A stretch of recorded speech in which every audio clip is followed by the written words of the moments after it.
ઓમ શાંતિ મિત્રો, આજે હું તમને બચેલી ભાખરીમાંથી ચૂરમું બનાવવાનું શીખવાડું છું। જો તમારી પાસે ભાખરી વધી હોય તો એમ થાય કે આપણે શું કરવું, ફેંકી ન દેવી હોય તો આપણે એનું ચૂરમું કરવાનું છે। તો આપણે આને પહેલાં ભૂકો કરવાનો છે।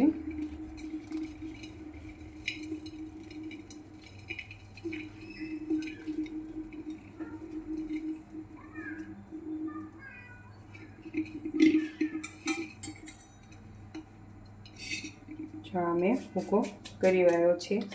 હવે હું આ ચોપર લઉં છું। ચોપરમાં હું આ રીતે મેં ચોપર લીધું છે, એમાં હું ક્રશ કરી લઈશ।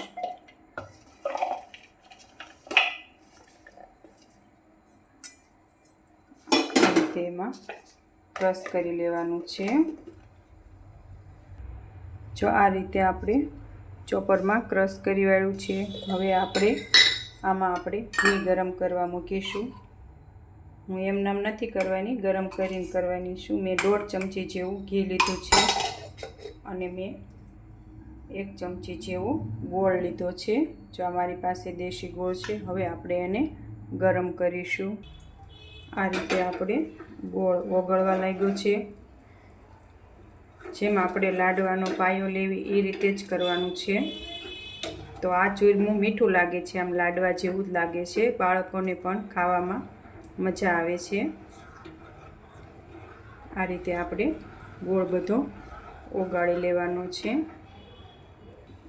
જો આ રીતે આપણો ગોળ ઓગળી ગયો છે અને આમ થોડુંક પુડલા જેવું થઈ ગયું છે। તો હવે એમાં હું આ જે મેં ક્રશ કર્યું હતું ભાખરીનું ચોપરમાં ચૂરમું એ એમાં એડ કરું છું। જો આ આપણે એમાં એડ કર્યું છે। હવે આપણે એને મિક્સ કરી લેવાનું છે સરસ।